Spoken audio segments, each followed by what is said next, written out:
নতুন বছরের শুভেচ্ছা। আজকে বই পড়ার পর্বে চলে এসেছি আবারও। বইয়ের নাম মাতাল হাওয়া। মাতাল হাওয়া লিখেছেন বিখ্যাত কবি লেখক হুমায়ুন আহমেদ।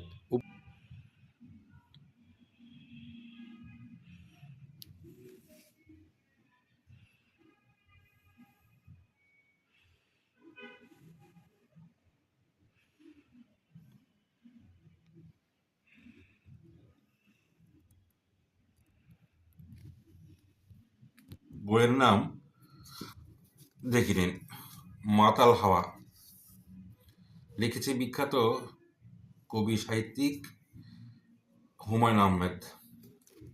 হুমায়ুন আহমেদকে সবাই চিনি, সবাই সবাই এই ওনার সম্বন্ধে পরিচয় নতুন করে দেওয়ার কিছু নেই, তারপরও নতুন করে পরিচয় আমরা পড়ব।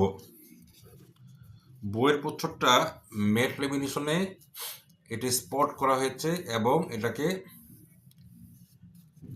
কাভারটা সুন্দর করে করা হয়েছে। মাতাল হাওয়া, মাতাল হাওয়া হতে পারে ঝড়ের হাওয়া, মাতাল হাওয়া হতে পারে প্রেমের হাওয়া, মাতাল হাওয়া বলতে অনেক কিছু হতে পারে। আমরা বইটি পড়ব এবং ভিতরে দেখব। তো শুরু করছি। প্রথমে আছে, হাবিব বললেন, আমাদেরই বাড়ি একটা প্রাচীন বাড়ি। প্রাচীন বাড়ির প্রাচীন নিয়মকানুন। অনাত্মীয় পুরুষ মানুষের অন্দরমহলে প্রবেশ নিষেধ। নাদিয়া শরীরে এখনও এমন ব্যবস্থা না যে সে বাইরে এসে আপনার সাথে দেখা করবে। আপনার স্কলারশিপ কি জন্য সমস্যার কথা নাদিয়া বলেছিল? কাগজপত্রগুলি যদি রেখে যান তাহলে সমস্যা সমাধানের চেষ্টা করতে পারি। বিদ্যুৎ কান্তি দ্বীপ বললেন, স্কলারশিপের সমস্যা সমাধানের চেয়ে নাদিয়ার সঙ্গে দেখা করা এখন আমাদের অনেক জরুরি। হাবিবের চোখের দৃষ্টি তীক্ষ্ণ হলো। তিনি তার সামনে বসা যুবকের দিকে তাকিয়ে রইলেন।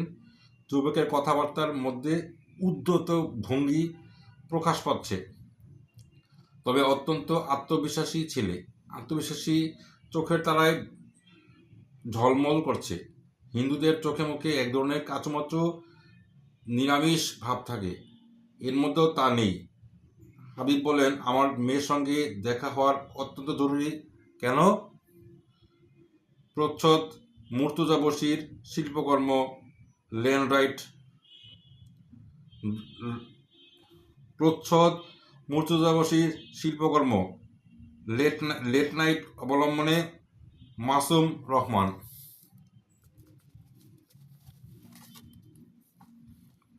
এরপর চলে যাব ভিতরে। ভিতরে কি আছে?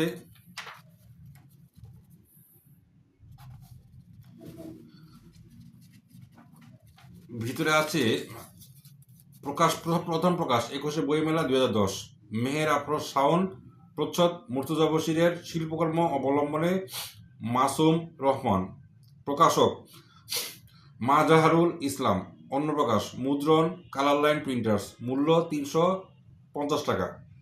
এখন মূল্য চেঞ্জ হতে পারে, মূল্য একই থাকতে পারে। আমেরিকা পরিবেশক মুক্তধারা। কানাডা পরিবেশক এটিএন বুক অ্যান্ড ক্রাফটস। তার মানে এটি ইন্টারন্যাশনাল পরিমণ্ডলে এই বইটি চলে গেছে। কোনো মৃত মানুষ মহান আন্দোলন চালিয়ে নিতে পারে না, একজন পেরেছিলেন। আমানুল্লাহ মোহাম্মদ আসাদুজ্জামান, তার রক্তমাখা ষাট ছিল 69-এর গণ আন্দোলনের চালিকা শক্তি। কাল রাত্রিরে যার পদরেখা পড়েছে আমার নিজুম স্বপ্নপথে, সে কি সক্ষম প্রলেপ বুলোতে? স্মৃতি সংকুল আমার পূর্ণ ক্ষতে। শামসুর রহমান। বিপর্যস্ত গোলাপ বাগান। মূল বই আপনারা পড়ে নেবেন। এবার চলে দেবো পিছনে। পিছনে বলতে একদম পিছনে নয়, সামনে।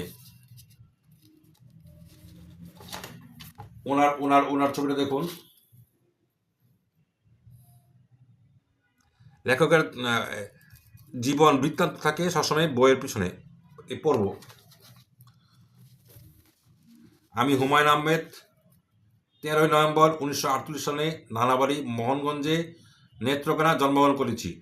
পাসপোর্ট এবং সার্টিফিকেটে লেখা 10 এপ্রিল 1950। কেন এই ভুল হয়েছে জানি না। মা আয়েশা আক্তার, বাবা মা দুজনেই লেখালেখি করতেন। কিছুদিন আগে মার আত্মজৈবনিক একটি বই প্রকাশিত হয়েছে। তিনি মোটামুটি হইচই ফেলে দিয়েছেন। লেখকের ছেলে লেখকই হয়, শিক্ষকের ছেলে শিক্ষকই হয়। আবার ভিন্ন মাত্রা হতে পারে। আমার সংসার শাওন এবং পুত্র নিশাদকে নিয়ে। গায়িকা শাওন প্রতি রাতে ঘুম পাড়ানি গান গেয়ে পুত্রকে ঘুম পাড়াতে চেষ্টা করে। পুত্র ঘুমায় না, আমিও ঘুমিয়ে পড়ি। ঘুমের মধ্যে মনে হয় জীবনটা খারাপ না তো। আলোকচিত্র ছবি তুলেছে মাজহারুল ইসলাম।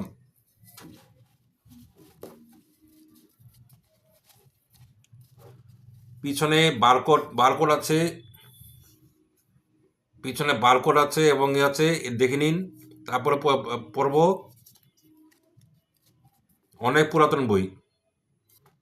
এটা এটা এটা বই না কিনলে আপনার এটার প্রচ্ছদ বা কাগজটা না স্পর্শ করলে বুঝতে পারবেন না।